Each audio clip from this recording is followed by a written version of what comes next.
Hey YouTubers,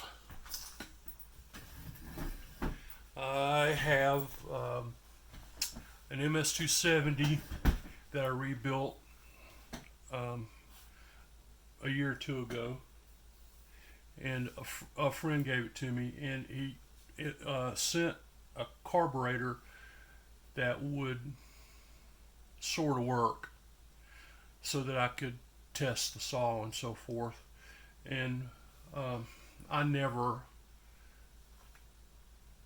used the saw because of that.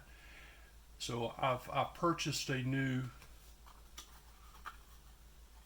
carburetor. Now I made this a few minutes ago, this video, and I got frustrated when I was doing it, and a lot of it was done off camera. So the limiters are already off, but I'll show you what happened and explain it to you, and I think you'll still get the same. Anyway, when you get these from the factory, the limiters are not pushed out in there.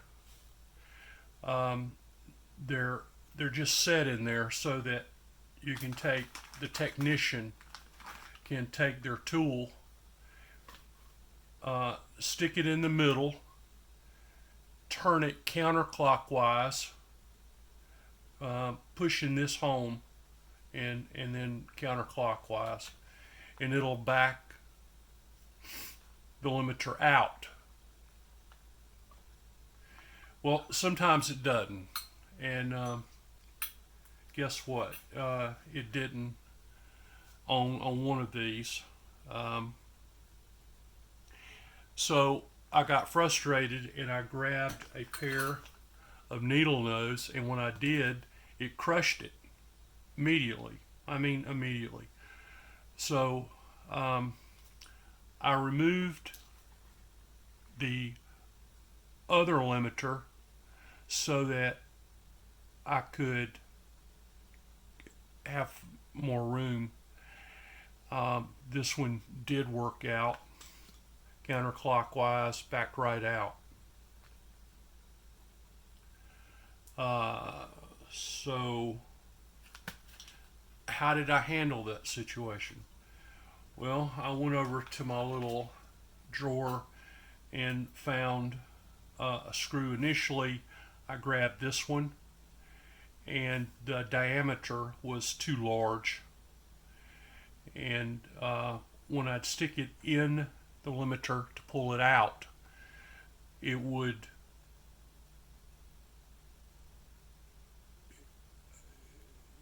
it didn't want to pull it out. There was too much force uh, in the opening. So I got a smaller one, a more narrow one, and screwed it in, and then took these and pulled on it, and it pulled right out without damaging those. Now, I just happened to have a spare set or two of limiters, so I was okay. But this could happen to you, and you may not have that limiter. And these limiters or these carburetors don't come with springs on the needles anymore. So leaving them off is really not a good idea because of vibration. It can change your setting. So in any case, once you get it off, the second step, I usually hit the high. That's 1 1/8 out. So you close it and then back it out 1 1/8. Now, I like this little trick right here. These are in increments, and Stihl gives their techs a list of their carbs and their settings and so forth, and they include the increments on this so that you can accurately preset the carburetor for your tune. This is 1 1/8 turn on the high and 1 1/4 on the low.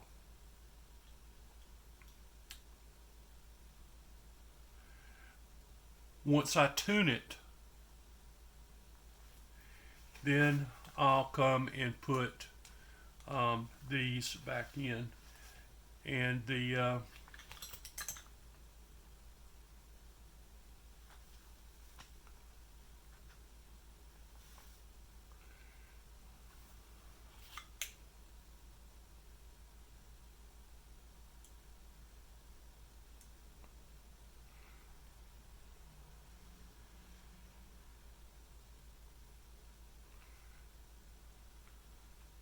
you see that? That's the top.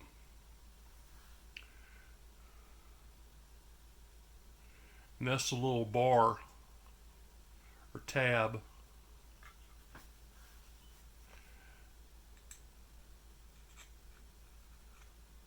It goes down in the slot. It's open on that side to cover the needle. So this goes downward. Of course, that's looking at you. All right, well, sorry you didn't get to see the action, but anytime something goes south, you sort of forget the camera's there, and your hands move, and nobody wants that. So, in any case, thanks. Hope you found benefit in that a little bit, or soon.